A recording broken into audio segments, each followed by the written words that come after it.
Oh please. My mom's voice cracked through the speaker, dripping with disdain. You act like sending a few dollars a week makes you a saint. My father chuckled in the background.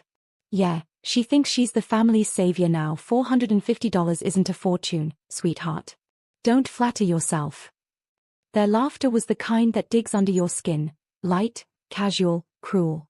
I remember staring at the half-melted candles on my son's birthday cake, my phone trembling in my hand. That was the moment I realized something had broken, not in them, in me. Hi everyone. My name is Elena Moore, and I was 33 when my family taught me the price of blind love. 4 years, I'd wired them $450 every week, no questions asked. I told myself it was my duty. After all, they'd struggled while raising me. My mother had a bad back, my dad was retired, and my younger brother never held a steady job. I covered groceries, utilities, even their internet bill. I thought I was helping them live comfortably. But that day, my little boy Liam's 5th birthday, they didn't show up. No call. No message. No card. Just silence. When I called to ask if they were coming, Mom's voice came cold as marble. We don't count your family, Elena, she said. We have our own things to do. My throat went dry. Your family? I repeated silently. As if my husband and son didn't exist. As if I was still the teenage girl living under their roof, begging to be seen. Outside, children's laughter carried from the backyard, the sound of balloons brushing against each other. Inside, I felt like something inside me deflated. My husband gave me a small, confused look, the kind that says don't let them ruin today. But they already had. When the call ended, I stared at the phone for a full minute. My reflection stared back from the dark screen, the woman who kept paying for everyone else's comfort except her own. Then, without a word, I opened my banking app. Every account that had their names linked to it. I started shutting down. One by one. 40 minutes later, Dad called back. And this time, he wasn't laughing. The phone lit up again, Dad calling. My thumb hovered over decline, but curiosity won. Elena. His voice exploded through the line. What the hell did you do? I blinked slowly, my tone even. I don't understand what you mean, Dad. He barked. Our cards aren't working. The electric bill bounced. Your mother's pharmacy account. Oh, I said softly. I thought you didn't count my family. Silence. Thick, furious silence. Then a growl. Don't you dare play games with me. Games. That's what they thought this was. A daughter cutting ties wasn't a heartbreak, it was an inconvenience. I walked to the window, staring at the backyard where Liam was chasing bubbles, his tiny laughter echoing against the fence. It hurt to breathe. But it hurt worse to remember how many birthdays I'd missed to fix their problems. Dad, I said, voice trembling but calm, I sent you money so you could live comfortably. I didn't realize comfort meant cutting me out. He scoffed. You're being dramatic. Your mother didn't mean that. She said exactly what she meant, I whispered. Then came the line that shattered any remaining illusion. We didn't ask for your help. You owe us. You wouldn't even have that job without us feeding you all those years. My lips parted, but no words came. That sentence, you owe us, had been the quiet chain around my neck for years. Every check, every transfer, every tear I swallowed. I see, I said finally. Then consider your debt paid. And I hung up. The room was quiet except for the hum of the fridge. My hands were shaking, but there was no going back. I opened my laptop, logged into every shared account, insurance, mortgage cosign, utilities, and removed their names. I didn't know what hurt more, the anger in my chest or the relief under it. That night, I didn't sleep. I just stared at the ceiling, realizing freedom doesn't always feel peaceful. Sometimes, it feels like war in silence. By morning, my phone was a storm of missed calls and messages. 18 from Mom. 11 from Dad. Each one angrier than the last. When I finally opened one, her voice note started with a hiss. Do you realize what you've done to us? You embarrassed your own parents over a child's party. You think your little family makes you better than us. Better. That word twisted like a knife. I never wanted to be better, I just wanted to belong. As I brewed my coffee, I heard the faint sound of Liam giggling from his room. My husband, Mark, leaned against the kitchen door frame, watching me. "They're not worth it," he said quietly. I stared into my mug. "Then why does it still hurt like I broke something sacred?" He walked closer, brushed my shoulder. "Because you believed they loved you the same way you loved them." That hit too deep. The doorbell rang at noon. My stomach dropped when I saw through the peephole. Dad. Red-faced, sweating, pacing on my porch like a man ready for battle. When I opened the door, he didn't even say hello. "Turn them back on," he snapped. "Now." "I can't do that," I said. He jabbed a finger toward me. "You don't get to cut us off. You think you're powerful now? You think money makes you free?" I interrupted softly. "Not powerful. Just free." He froze. His mouth opened, then closed again. For the first time, I saw it, not anger. Fear. "I've been taking care of you for years, Dad. Not out of duty, but out of love. And you turned that love into a receipt." He stepped closer, lowering his voice. "You're going to regret this, Elena." "Maybe," I said. "But at least this time, the regret will be mine." He stormed off without another word, his tires screeching as he left. I shut the door and leaned against it, exhaling a lifetime of swallowed tears. And then, a message came through. From my brother. Just 5 words that made my heart stop. "Dad says you'll pay tomorrow." The text stayed on my screen like a warning. "Dad says you'll pay tomorrow." I stared at it for a long time, my heart pulsing in my throat. Mark saw the look on my face. "What's wrong?" I showed him the message. He frowned, jaw tightening. "He wouldn't actually." "He would," I said before he could finish. I knew that tone my father used, not a bluff, but a promise. He'd never hit me, but he'd mastered something worse. The kind of rage that came in the form of guilt, shame, and destruction.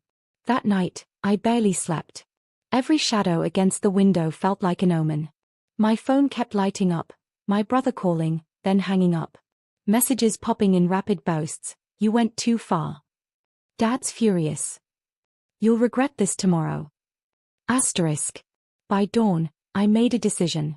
I got dressed, printed out bank statements, transaction histories, and every transfer I'd ever made, neatly filed in a folder.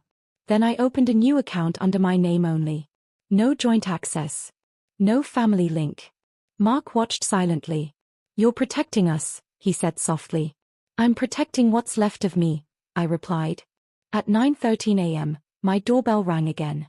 Not once, but 5 times, in sharp, angry rhythm. Through the window, I saw my dad's car, and beside it, my brother pacing. I stepped outside, folder in hand. My heart was racing, but my voice didn't shake. Dad's first words, "You're going to fix this now." "No," I said. "I'm going to show you something." I handed him the folder. Every transfer. Every payment. Every week for 6 years. Nearly $140,000. All because I believed you when you said we were family. He glanced at the papers, then back at me, his expression unreadable. "So what? You're rich now, you can afford it." I smiled faintly. "You were never asking for help, Dad. You were demanding loyalty. But loyalty without love is just debt." For the first time, he didn't speak. He just looked, cornered. Then my brother whispered something that made my blood run cold. "Dad said if you won't give it, we'll take it." For a moment, the world narrowed to that one sentence. "We'll take it." The sound of it cracked through the air like glass. "Excuse me," I said quietly. My brother, Tyler, shifted, eyes darting to Dad for approval. Dad didn't even flinch. He just crossed his arms and said, "You have a house, a car, savings. You think that came from your hard work alone." I stared at him, barely breathing. "Every bit of it came from working double shifts, from missing Liam's first steps so you could have heating that winter." "Then pay us back for that sacrifice," he growled. "You wouldn't have made it without us." There it was again, "You owe us." That same line he'd used to make me feel like gratitude was a currency I'd never finish paying. Mark stepped forward. "You both need to leave." Dad's eyes flicked toward him. "Stay out of this. You married our daughter because she has money now." Mark's face darkened. "Because she has heart," which is more than I can say for you. The tension thickened.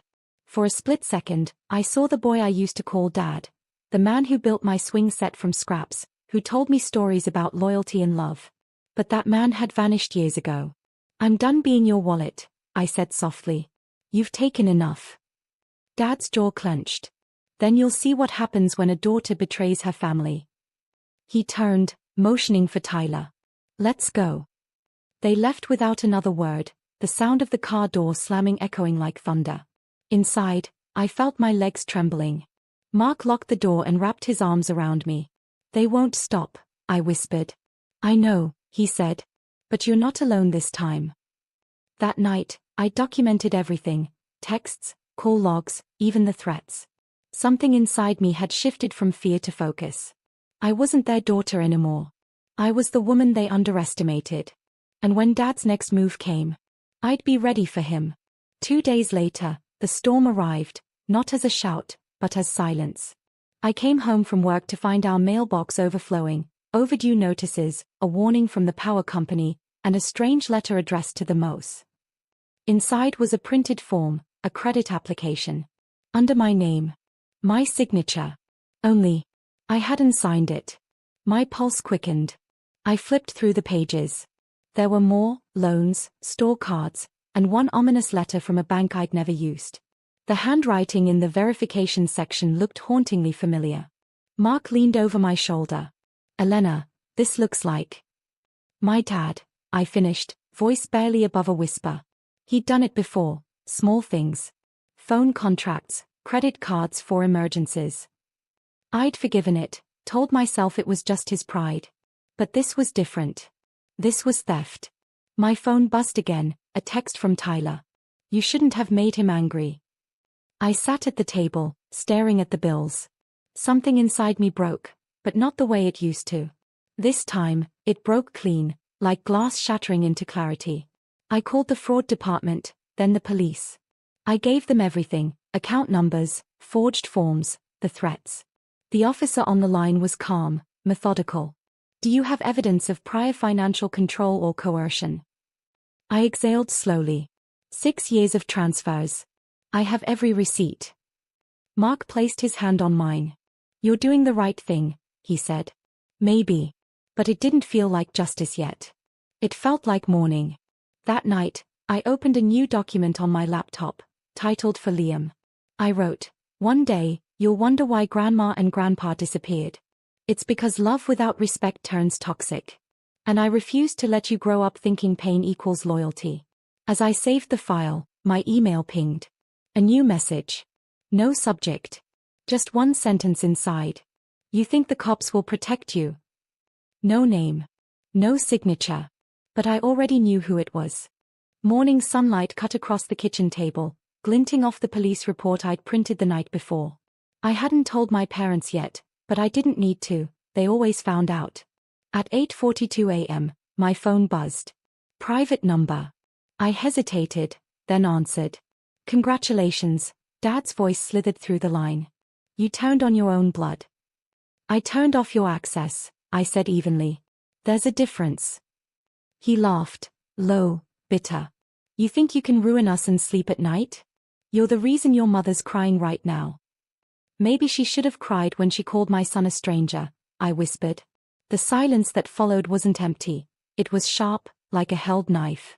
Then he said the words that confirmed everything. You'll regret this when the world sees who you really are. He hung up. I didn't realize my hands were shaking until Mark took the phone away. His bluffing, he said. But I knew better. My father's pride wasn't built to bend, it only broke things around it. By afternoon, the calls shifted from threats to whispers. My aunt messaged me, what's going on? Your dad says you stole from them. Then another, your mom's saying you drained their life savings. It spread fast, their version of the story. And suddenly, I was the villain. The ungrateful daughter who abandoned her parents for money. But I didn't argue. I didn't post a defense. I let their lies run wild, because storms burn themselves out faster when you don't chase them. Instead, I forwarded every message, every accusation, every bank record, to the officer assigned to my case. And one copy, to my parents' lawyer. Mark watched me hit send. You're not just cutting ties anymore, he said softly. I looked at the documents on the screen, my family's names printed beside words like fraud and forgery. No, I replied. I'm closing the circle. That night, for the first time in months, I slept, not peacefully, but with purpose. Because tomorrow, the truth would wake them up instead. The morning arrived quieter than I expected. No calls. No messages. Just stillness, the kind that comes before something breaks. By June, my doorbell rang. When I opened it, 2 officers stood there, not for me, but with a delivery notice.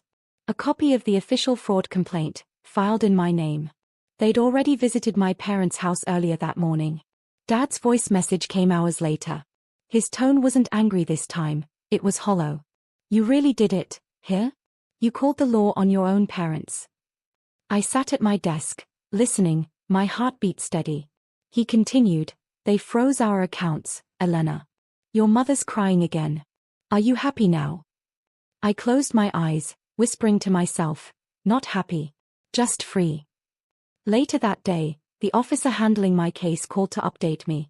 They attempted to use your credentials for multiple applications. That's identity fraud.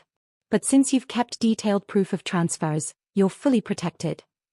Will they face charges? I asked quietly. There will be hearings, she said. But that depends if they cooperate. I hung up and walked to the window. Liam was outside again, chasing sunlight across the yard. I realized how long I'd lived in emotional winter, waiting for warmth that was never coming. That evening, I wrote one final message, not to my parents, but to my brother. Tell Mom and Dad I forgive them. But forgiveness isn't the same as access. I'm choosing peace, not silence. He never replied. But the next morning, I found something in the mailbox, a plain envelope with no name. Inside was a photo, Liam at his last birthday, candles lit, my parents standing behind him, half smiling. On the back, in my father's messy handwriting, 4 words. We didn't deserve you. Tears fell, not from sadness, but release. I placed the photo in the drawer beside my son's first drawing and whispered, maybe now, we can finally start over. I didn't block their numbers. I didn't delete the past.